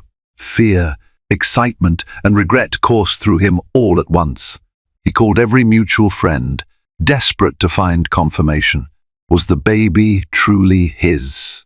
If so, how could he make amends after shattering Sarah's trust? Victoria tried to dissuade him, hinting that Sarah was likely using the pregnancy to manipulate him. But Andrew felt an innate pull he could not ignore. The guilt that once gnawed at him turned into a fierce responsibility to see Sarah, to confirm with his own eyes the life they had created, and to do everything in his power to be involved if she would let him. Andrew's first meeting with Sarah, after learning about the pregnancy, was fraught with tension. He waited outside her apartment building in a black coat on a crisp morning, his heart pounding as he watched passers-by hurry along. When Sarah finally stepped out, the shock on her face was clear. She looked healthier in some ways, perhaps, from the glow of pregnancy, but her eyes were guarded. Summoning all his courage, Andrew walked toward her, hands raised in a silent plea for peace. Sarah's instinct was to turn away, but a flicker of empathy stopped her. He apologized, words tumbling out, voice edged with desperation. She allowed him to walk by her side as she headed to a prenatal checkup, though their conversation was halting and full of pregnant pauses. She reluctantly agreed to let him come, with a warning that this did not mean she forgave him. Inside the ultrasound room, Andrew's gaze fixed on the screen, displaying a tiny heartbeat. The rhythmic pulsing struck him like a tidal wave of awe and responsibility. For a moment, he forgot everything: the betrayal, the arguments, Victoria's intrusion. All that mattered was this fragile new life. When he reached out to hold Sarah's hand, she didn't pull away, but her eyes were rimmed with tears. The appointment ended with a promise on Andrew's part to be there for both of them, and a lingering uncertainty in Sarah's mind about whether she could truly trust him again. Over the subsequent weeks, Andrew tried to compensate for his betrayal through financial gestures and emotional support. He had groceries and prenatal vitamins delivered to Sarah's apartment, arranged for a baby boutique to send catalogues of cribs and strollers, and offered to cover all medical expenses. While Sarah appreciated the concern, she also felt suffocated. This was the kind of extravagance that had driven them apart in the first place. Still, she allowed Andrew to attend certain checkups, acknowledging that he had a right to be involved in the baby's life. Their interactions remained strained. They were polite, even civil, but a wall of unspoken pain hovered between them. Whenever Andrew tried to express remorse, Sarah responded with a guarded nod, not wanting to let him too close too quickly. His split with Victoria was messy and public, giving the tabloids fresh material to feast on. Victoria, enraged by Andrew's renewed focus on Sarah, threatened to unveil secrets about Harrington Ventures' dealings. Andrew found himself battling gossip headlines that painted him as a shameless philanderer. Yet none of it mattered to him as much as Sarah's opinion. He was desperate for a second chance, but aware that he didn't deserve quick forgiveness. In private, Andrew began to dismantle the life he had built with Victoria. He distanced himself from clients who only cared about profits at any moral cost. His circle of sycophants shrank, replaced by a small group of colleagues who respected his pivot back toward integrity. But whether Sarah believed this transformation was genuine remained the great unknown. Andrew's reckoning arrived in the form of a ruthless public relations offensive by Victoria. She leaked rumors to business blogs and gossip pages, alleging that Andrew had used her connections and then discarded her. Photographs of them at private events circulated, fueling speculation that Andrew was involved in more than one affair. Hashtags like #HarringtonScandal and #MillionaireCheater trended on social media for days. Investors wavered, unsure if Andrew's personal dramas signaled deeper issues within Harrington Ventures. Colleagues questioned whether his sudden philanthropic pivot was damage control or sincere change. Meanwhile, Sarah watched from her apartment in silent turmoil. She worried about what this might mean for the stability of Andrew's financial obligations to their child, not because she wanted his money, but because these controversies could strip him of the influence and resources he was promising to devote to the baby's future. Her father, Robert Bennett, visited one afternoon. He expressed concern about Andrew's ability to be a dependable partner or father, yet he also recognized Andrew's attempts at atonement, his presence at the doctor's visits, his refusal to publicly slander Sarah, and his willingness to own up to his transgressions. After a heart-to-heart, Robert advised Sarah to follow her instincts. If Andrew was sincere, it might be worth allowing him a path back. If he wasn't, then at least she would know she tried. That evening, Sarah scrolled through photos of happier times, the simple joys, the quiet dinners at small diners, the enthusiastic discussions about building a better world. Somewhere underneath the scandal and betrayal, she sensed Andrew still carried that spark of goodness.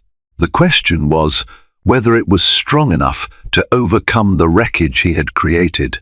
In a move that surprised everyone, Andrew held a press conference to address the rumors. He stood before a sea of reporters, dressed in a subdued navy suit, a stark contrast to his usual extravagant style. Instead of denying everything or launching counterattacks, he admitted to personal failings. "I've made grave mistakes," he began, voice unsteady.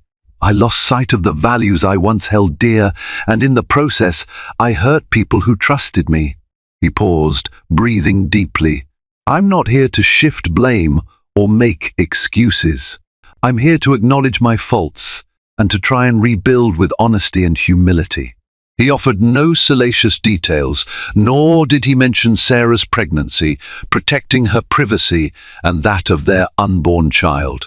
Initially, the press seemed poised to pounce on any sign of weakness, but Andrew's earnest confession left them with little ammo. It was neither a denial nor a typical PR smokescreen. While some reporters still questioned his motives, many lauded his candor, even if only cautiously. Victoria's smear campaign was suddenly deflated. With Andrew owning up to his missteps, the tabloids had no fresh fuel to stoke the fire. Harrington Ventures board members, watching the press conference, breathed a bit easier. Clients began sending messages of tentative support, acknowledging that accountability was a rare commodity in their world. Sarah watched from the couch in her apartment, tears prickling her eyes. She didn't know if Andrew's public confession would fix anything, but for the first time in months, she believed he might genuinely be trying to become a better man, not just for the cameras, but also for himself and for their child. The press conference marked a turning point for Andrew. With public speculation cooling, he refocused on his personal life with renewed urgency. He found a parenting class in Midtown and called Sarah, voice trembling, asking if he could attend. Unsure of her own feelings, Sarah reluctantly agreed. On the day of the class, Andrew arrived early, wearing a casual sweater instead of his usual tailored suits. He sat beside Sarah, fumbling with the plastic baby doll used for demonstrations. Though awkward at first, he paid close attention, asked questions, and followed the instructor's advice meticulously. Sarah observed him, recalling the times he had once dismissed ordinary responsibilities. Now, he seemed genuinely eager to learn how to swaddle, change diapers, and soothe a crying infant. After class, they walked together to the subway. Andrew gingerly brought up the idea of being present at future appointments and tried to gauge Sarah's comfort level. She responded that she wouldn't shut him out, but neither was she ready to erase what he had done. He nodded, accepting the conditions. The moment felt strangely normal, like a couple navigating everyday challenges, a stark contrast to the heightened drama of the past few months. Nonetheless, the spectre of mistrust still lingered. Each time Andrew's phone buzzed, Sarah tensed, wondering if Victoria was on the other end. Every so often, she caught Andrew's worried gaze, as if expecting she might disappear at any moment. Despite these undercurrents, they found a delicate equilibrium, each step a test of their resolve to put the baby first. Seeking professional advice, Andrew and Sarah scheduled a meeting with Dr. Emily Wilson, an old friend of Sarah's who had recently become an obstetrician at a top New York hospital. Emily offered more than medical expertise. She provided a compassionate ear that neither judged nor excused Andrew's actions. During a routine checkup, Emily gently asked Sarah how she was coping. Sarah admitted she was scared of raising a child alone, of trusting Andrew again, of making a mistake that would hurt her baby. Emily encouraged her to focus on the present. Ultimately, it's your decision whether Andrew is a part of your life beyond fatherhood, Emily said. But if he's truly changing, maybe there's room for that. Andrew, waiting just outside the examination room, overheard snippets of the conversation. His heart clenched at Sarah's fears. For the first time, he confronted the depth of the wounds he had inflicted. His betrayal wasn't merely a mistake, it was a violation that had shaken Sarah's self-worth and stability. Determined to prove his sincerity, Andrew stepped in to help in any way Sarah would allow. He set aside more time for her, rearranged business appointments, and turned down lucrative but ethically questionable partnerships at Harrington Ventures. Slowly, news of his philanthropic pivot began to reach potential investors who shared those values. Though the company lost a few major clients, Andrew felt a sense of relief, aligning the business with the mission he had once envisioned. It was a long overdue course correction that reminded him why he started Harrington Ventures in the first place. Yet, just when things seemed to be stabilizing, life dealt another blow.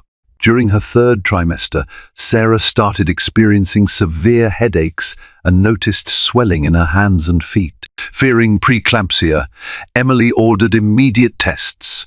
The diagnosis was alarming. Sarah's blood pressure was dangerously high, risking both her life and the baby's if not managed carefully. She was placed on bed rest, restricted from stress-inducing activities. Andrew responded by practically moving into Sarah's modest apartment. He set up a small workstation in the living room and devoted himself to her care. Gone were the nights at exclusive clubs or glamorous fundraisers.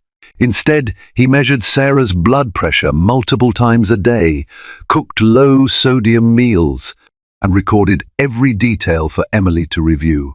Monica Price and a few other close friends offered a rotating schedule of support, but Andrew insisted he could handle most of it. Sarah found herself torn. Having Andrew around was comforting, an undeniable source of relief when she needed help, even sitting up or monitoring her symptoms. At the same time, she struggled with the emotional scars of his infidelity. Could she allow him back into her heart so easily? Late at night, she'd find herself awake, staring at the ceiling, acutely aware of Andrew in the next room, quietly tapping on his laptop as he wrapped up a day's work. One evening, a particularly sharp pain struck Sarah, and she burst into tears out of both discomfort and fear. Andrew rushed over, took her hand, and whispered reassurances until the pain subsided. In that vulnerable moment, the wall between them weakened. Sarah allowed herself to lean on him, if only for the baby's sake. And Andrew, feeling the warmth of her acceptance, vowed silently never to betray that trust again. The final weeks of Sarah's pregnancy turned into a delicate dance between hope and anxiety. On strict bed rest, she had plenty of time to confront her emotions. Andrew, for his part, settled into a surprisingly nurturing role. He tended to her every need, from preparing small meals to helping her with gentle stretches approved by Emily. In the stillness of those days, they often found themselves really talking about how they ended up on this perilous path. One evening, Sarah sat propped against pillows while Andrew thumbed through a parenting book. His voice trembled as he apologized once more, this time detailing his regrets with stark honesty. He spoke of how he craved validation from wealthy peers, of how he let ambition corrode his moral compass, and of how he'd blinded himself to Sarah's pain. Sarah listened, tears welling in her eyes, and admitted her own regrets. Perhaps she had placed him on too high a pedestal, expecting him never to falter. Cautious as they were, these conversations planted seeds of reconciliation. They talked about attending couples therapy once the baby was born. They acknowledged that trust is hard to rebuild and that forgiveness couldn't be rushed. Yet they also recalled the values that had once bonded them, the desire to help communities, the commitment to honest work, and the dream of building a family founded on more than just material wealth. In the midst of this fragile peace, they readied themselves for the baby's arrival. Andrew assembled a crib in the small second bedroom, adorning it with neutral-colored sheets and a mobile that played soft lullabies. Sarah folded tiny clothes and arranged them in drawers, forcing herself to rest between tasks. Each gesture was tinged with the knowledge that their future hinged on the delicate balance of second chances. Life, however, has a way of testing even the most steadfast plans. Late one night, Sarah awoke to a searing pain and blurred vision, classic signs that her blood pressure was spiking dangerously. Andrew leaped out of bed, heart pounding, and phoned Dr. Emily Wilson, who instructed him to rush Sarah to the hospital. Speeding through the quiet Manhattan streets, Andrew gripped the steering wheel with white-knuckled fear. Occasionally glancing at Sarah, slumped in the passenger seat. Flashes of regret coursed through him, every poor decision magnified by the thought that he might lose her and the baby before he could truly make amends. At the hospital, the medical team confirmed the severity of Sarah's condition. An emergency C-section was the best chance for both mother and child. Andrew paced the stark waiting area, panic swirling in his mind. All the money, influence and status he once clung to felt worthless if he couldn't protect the two lives that mattered most. Dr. Wilson finally emerged, her expression grim but professional. She allowed Andrew to change into scrubs and join Sarah in the operating room. The sterile lights and frantic beeping of monitors formed the backdrop to a moment of profound intimacy. Andrew held Sarah's hand, whispering his love, his regrets, and his promises. She managed a weak smile, meeting his gaze with silent resolve. Within the hour, the wail of a newborn filled the room, a cry that symbolized both a new life and a potential new chapter for them. Andrew's eyes flooded with tears at the sight of his daughter so small, wrapped in a pristine white blanket. Sarah, still groggy from the anesthesia, breathed a sigh of relief as she reached out to touch the baby's tiny fingers. They named her Lily, after Sarah's favorite flower. For one pristine moment, the chaos of their past fell away, yet reality set in quickly. Lily was premature and required a brief stay in the neonatal intensive care unit. Sarah's own recovery was complicated by her fluctuating blood pressure. Each day, Andrew split his time between Sarah's room and the NICU, a place tinged with the hum of incubators and hushed medical instructions. In those quiet hours by Lily's bedside, Andrew felt the full weight of parenthood. He would place his hand gently inside the incubator, marveling at her impossibly small fingers curling around his. He also found himself in the uncomfortable position of answering to the Harrington family. James and Margaret visited with concerned faces, their once aloof demeanor replaced by genuine worry. Sarah's parents, Robert and Linda, did the same, ensuring Sarah had the emotional support she needed. Even Monica Price came by daily, greeting Andrew with a nod of polite caution. Everyone recognized that the baby's precarious condition transcended any past grudges, at least for the moment. In the midst of these hospital vigils, Andrew's perspective on life shifted irrevocably. He realized how fragile happiness could be, how quickly everything could unravel. He found himself praying an act he hadn't done since childhood, silently begging for Lily's health and for a chance to rectify his mistakes.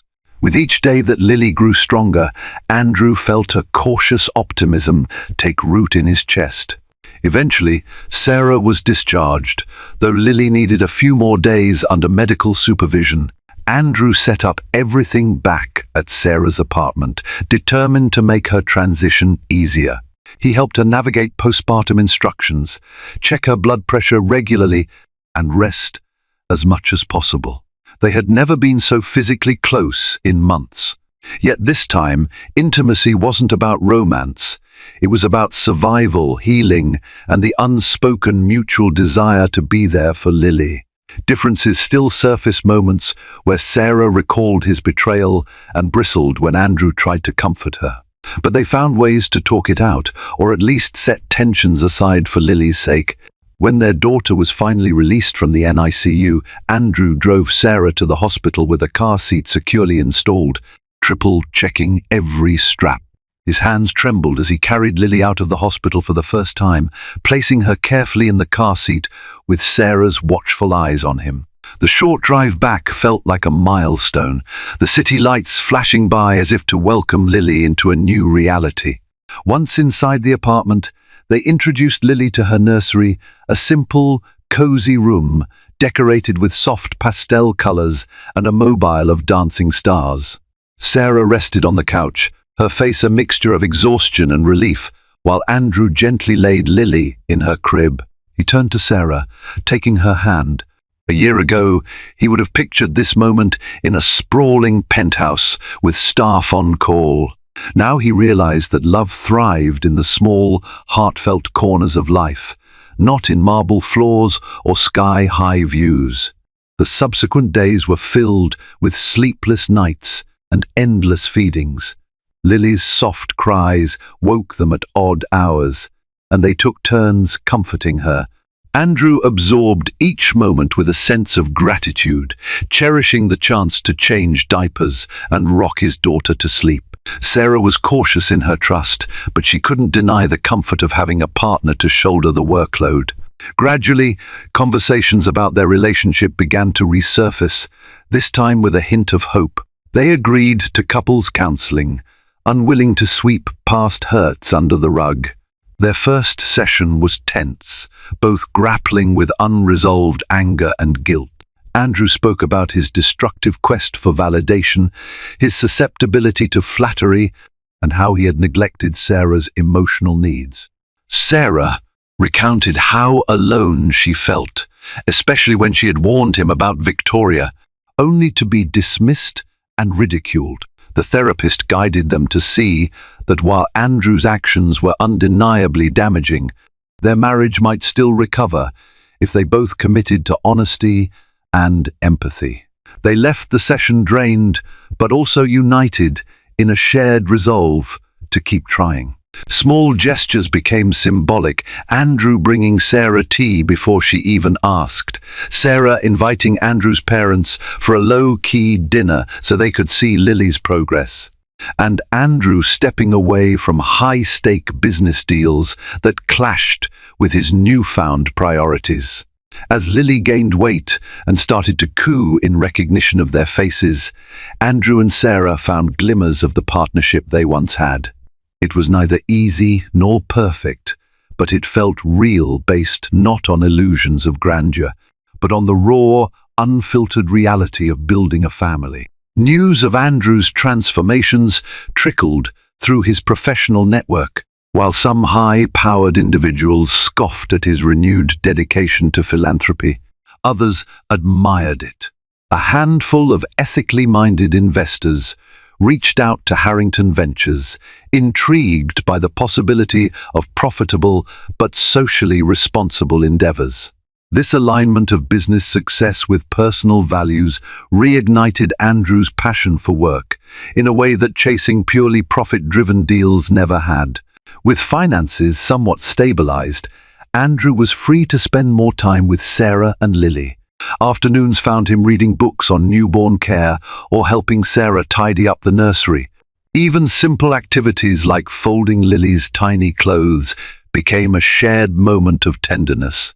Every so often, Sarah would catch him smiling down at Lily, eyes alight with wonder, and remember the early days of their relationship when idealism still trumped wealth and influence. Not everyone was entirely convinced. Victoria remained a looming question mark, occasionally popping up in social circles with insinuations that Andrew's moral rebirth was little more than a PR stunt.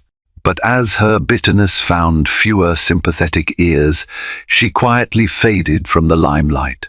Monica Price, fiercely protective of Sarah, kept a watchful eye but admitted Andrew was making an honest effort.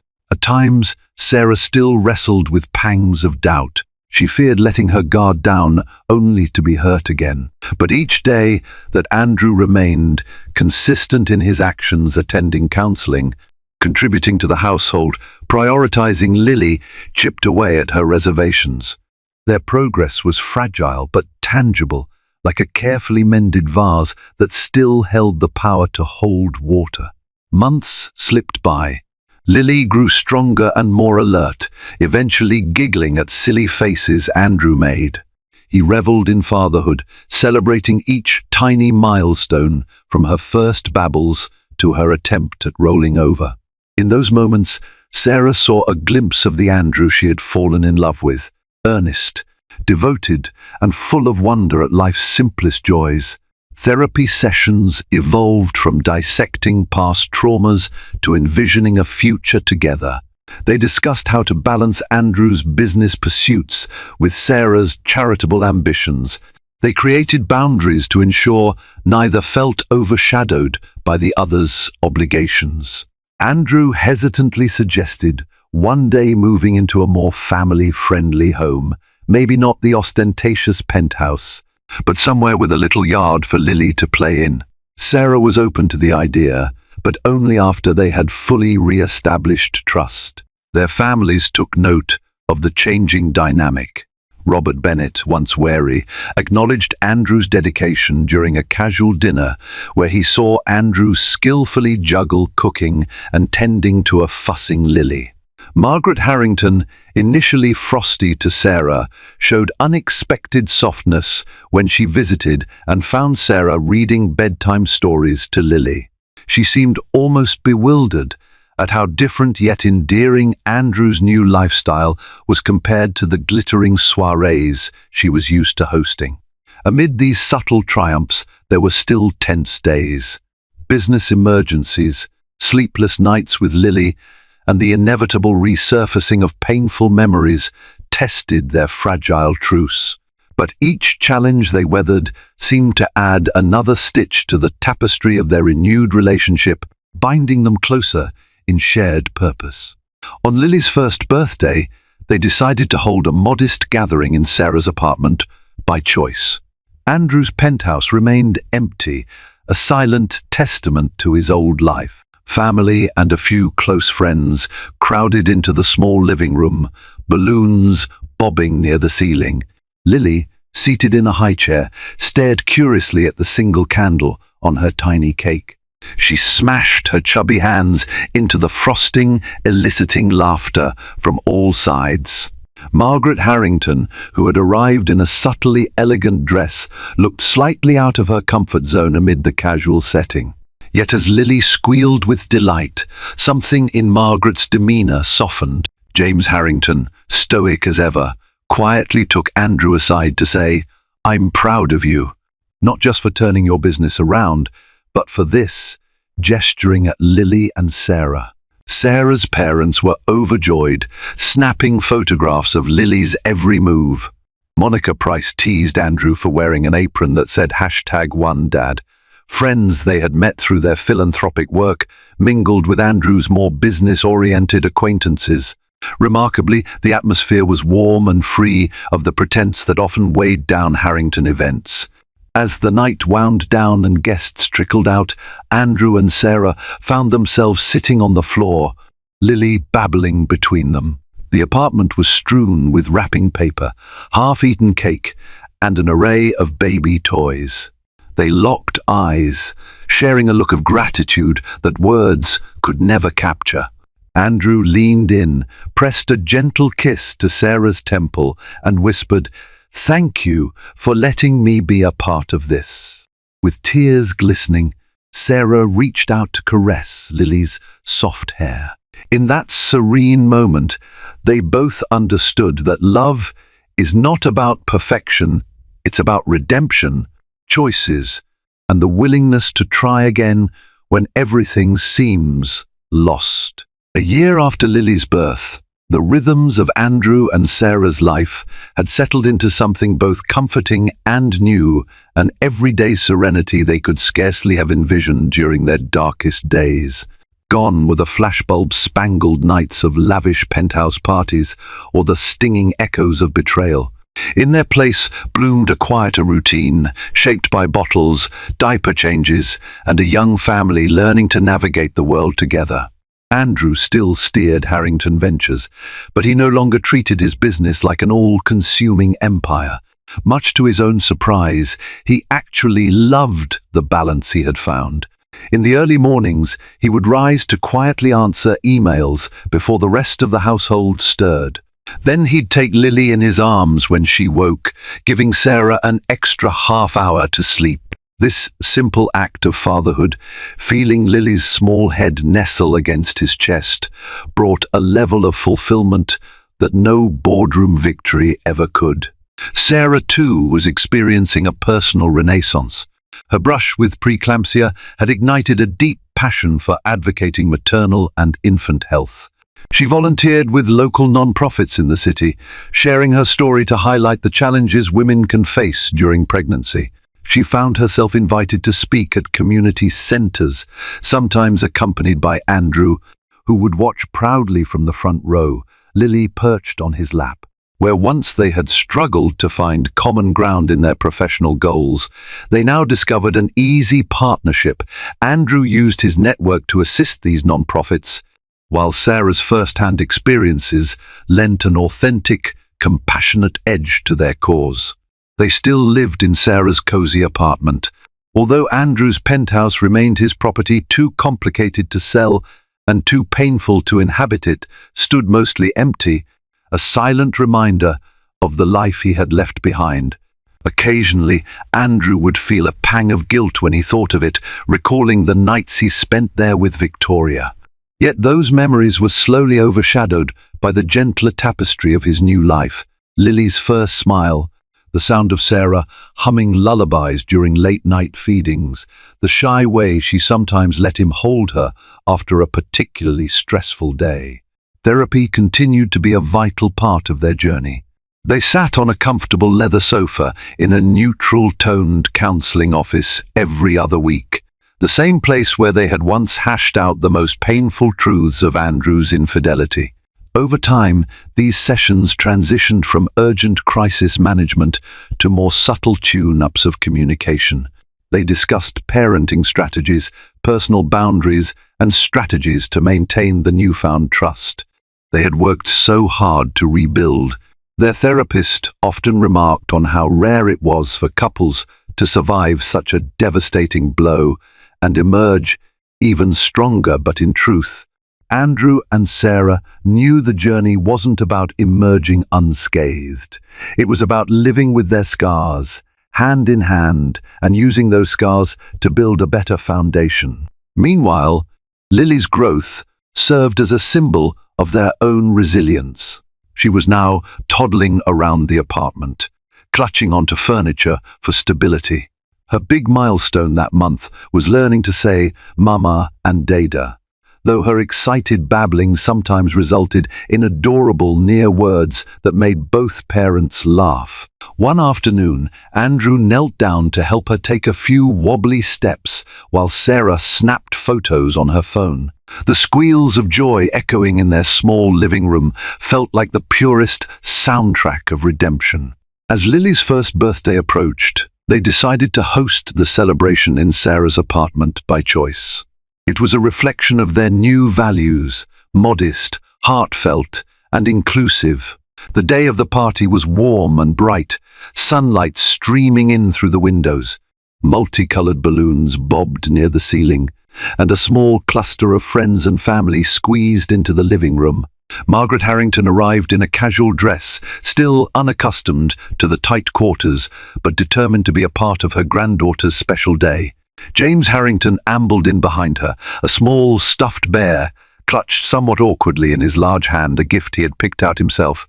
On the other side of the room, Robert and Linda Bennett beamed with pride, snapping pictures of Lily, who was perched in her high chair, staring wide-eyed at the single candle on a miniature cake. Monica Price, Sarah's childhood friend, directed the festivities with bossy good humor, ensuring everyone had a slice of cake and a seat.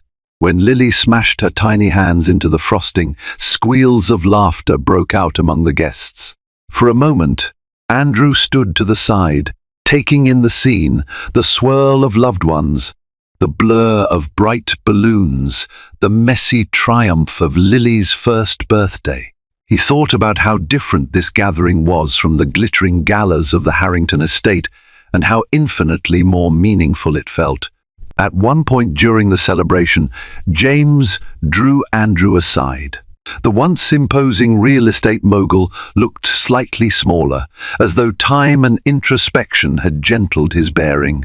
"Son," he said quietly, his voice thick with emotion, "I'm proud of you. Not just for the direction you've taken at Harrington Ventures, but for putting family first." Andrew swallowed hard, nodding in acknowledgement. It was a simple sentence, but it carried more weight than any business accolade could. As the night wound down and the last slice of cake was consumed, the living room cleared out. Wrapping paper, ribbons, and half-inflated balloons lay scattered on the floor. Lily was yawning in Sarah's arms, blinking sleepily against the soft glow of the lamp. Andrew gathered a few plates to bring into the kitchen, but Sarah stopped him gently. "Leave it for tomorrow," she murmured, heading toward Lily's nursery. Once Lily was tucked in and the apartment felt still, Andrew and Sarah found themselves alone in the living room. They sank onto the couch, side by side. The exhaustion of the day clung to them, but so did an undeniable warmth. Andrew slowly reached for Sarah's hand, lacing his fingers through hers. She didn't pull away. After a few moments of comfortable silence, she rested her head on his shoulder. "I never thought we'd get here," she admitted softly, her voice barely above a whisper.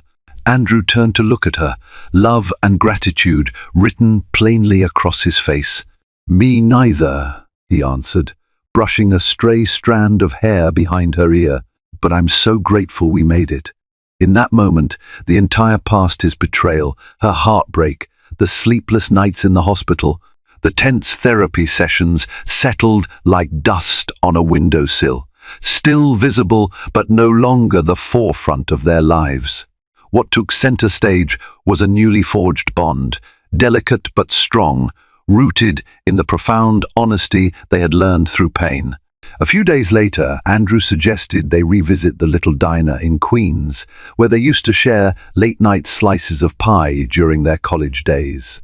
Sarah hesitated, worrying about Lily's nap schedule, but eventually agreed.